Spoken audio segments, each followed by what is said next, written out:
bagaimana prinsip dasar kinetika kimia dalam kaitannya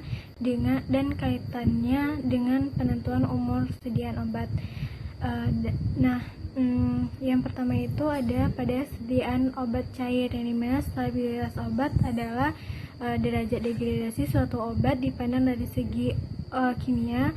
Stabilitas obat dapat diketahui dari ada atau tidaknya penurunan kadar selama penyimpanan. Nah, pada sediaan zat cair, degradasi banyak obat dalam larutan dipercepat atau diperlambat secara eksponensial seiring dengan penurunan atau peningkatan pH pada kisaran nilai pH tertentu.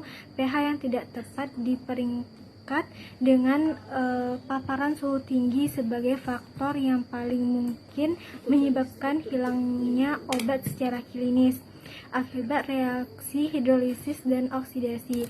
Larutan atau suspensi obat misalnya mungkin stabil selama berhari-hari, berminggu-minggu, atau bahkan bertahun-tahun dalam formulasi aslinya.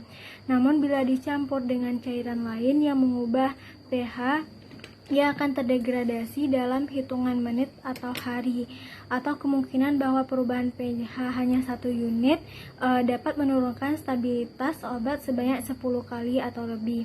Nah, pada stabilitas pada sediaan padat, reaksi keadaan padat relatif lambat. Dengan demikian, stabilitas obat dalam keadaan padat jarang menjadi perhatian utama. Laju degradasi padatan kering biasanya dicirikan oleh kinetika orde pertama atau kurba sigmoid. Oleh karena itu, obat padat dengan suhu titik lebih rendah tidak boleh digabungkan dengan bahan kimia lain yang akan membentuk campuran eutektik. Ketika terdapat uap air dekomposisi, obat padat dapat berubah menjadi kinetika kimia orde 0 karena lajunya dikendalikan oleh fraksi obat yang relatif kecil yang ada dalam larutan jenuh yang terletak biasanya tidak terlihat di permukaan atau di dalam larutan.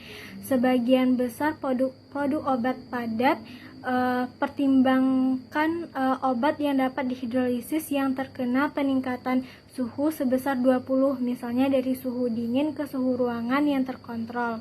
Nah, umur simpan obat pada suhu kamar yang terkontrol ini diperkirakan akan berkurang menjadi 1/4 sampai 25 dari umur simpan obat dalam lemari es. Nah, yang ketiga ada pada sediaan sirup. Nah, hasil uji stabilitas menunjukkan bahwa setiap peningkatan suhu, maka nilai rata-rata kadar paracetamol semakin menurun dengan laju peruraian paracetamol yang meningkat. Untuk menentukan laju penguraian paracetamol dalam sirup, maka terlebih dahulu ditentukan orde reaksi dari penguraian paracetamol. Hasil penentuan orde reaksi menunjukkan paracetamol dalam sirup mengikuti orde 2. Hasil penentuan reaksi menggunakan orde 2 menunjukkan bahwa terjadi peningkatan laju reaksi dengan meningkatnya suhu. Dapat diketahui bahwa sirup paracetamol yang disimpan pada suhu kamar lebih stabil dibandingkan sirup paracetamol yang disimpan pada suhu dingin dan di mana konsentrasi paracetamol pada suhu kamar itu lebih tinggi. Nah, sirup paracetamol yang disimpan pada suhu kamar lebih stabil dibandingkan pada suhu dingin, dan waktu simpannya pun lebih lama jika disimpan pada suhu kamar.